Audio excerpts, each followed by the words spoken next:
چې کمې مرستې او منډې ته د خلکو سره د بدل په نیت وایې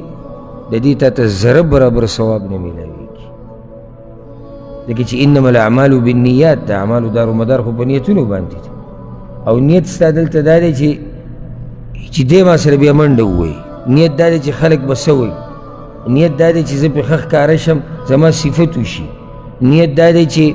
د یو وخت کې ما سره منډه والی او ځکه ورسره منډه وم که هغه منډه نه والی یعنې ما ورسره منډه نه والی، دا خو د الله دپاره یو هم نه شو. په هغه مرسته او منډه کولو باندې الله تعالی اجر درکوي چې هغې کې نیت دی چې زه به خپل رب راضي او عبادت دا دی که څوک تا سره مرسته کوي او که نه کوي ته به یې کوې، ځکه حدیث کې راځي چې داسې مه وایې که خلکو را سره بد وکړو زه به بد کوم، که خلکو ښه وکړو زه به ښه کوم، بلکې داسې وایې که خلکو را سره ښه وکړو نو ښه به کوم، که بد را سره وکړو بیا به م ښه کوم. موږ دا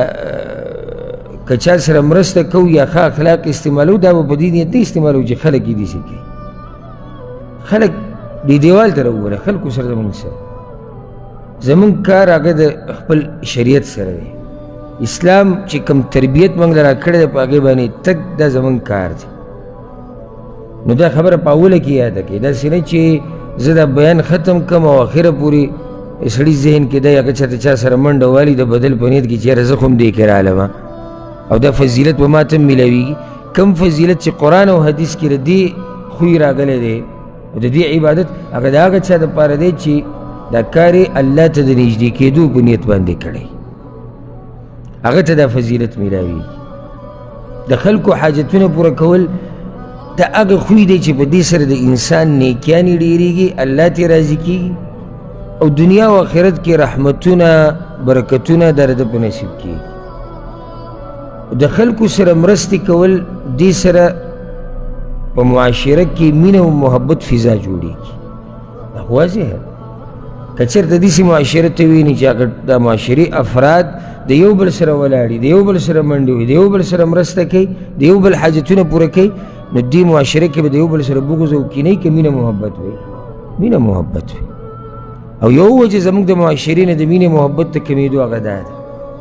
چې موږ د یو بل سره په سختو مصیبتونو کې او په مسلو کې نه ودرېږو یو بل سره، ځکه هغه مینه محبت ختم شوی دی. د خلکو حاجتونه پوره کول دې کې هغه ایثار پروت دی چې الله رب العزت په قرآن کریم کې د انصارو صفت کړی ده په هغې. ایثار څه ته وایي؟ یعنې یو سړي له ترجیح په ځان باندې ورکول. اوس ته یو سړي سره منډه وایي که نه مرسته کوي، په دې کې به ته ستړی کېږي، لازم به ستړی کېږي، که نه به ستړی کېږي، څه وخت به لګي ستا، لازم به لګي، کېدای شي مال لګي، لازم به لګي، او قسمه قسم حاجتونه یې د خلکو. نو په دې کې تا د مخامخ سړي له ترجیح ورکړه په ځان باندې، په خپل وخت باندې، په خپل مال باندې،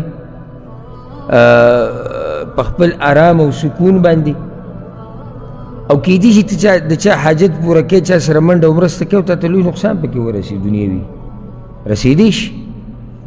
لکه کله داسې کېږي که نه، لکه یاره یو کس وي ګواښ کو صلح یې کوله ډزې شو یا پکې مړ شو، درېمګړی پکې مړ شو، دا هم کېدی شي. او د هغې اراده دا وه چې د خلکو سره ښېګړه وکړي الله د رضا دپاره. د خلکو حاجت دی، حاجت دلته څه دی چې دا خلک قرآن شوي دي منځ کې صلح راوستلي او دی لګیا صلح راولي، دی پکې مړ شو، دا پکې هم کېدی شي. نو دې ته ایثار وایي چې تا بل مسلمان له په ځان باندې ترجیح ورکړه، څومره لوی عبادت دی. او الله د انصارو دغه صفت کړی دی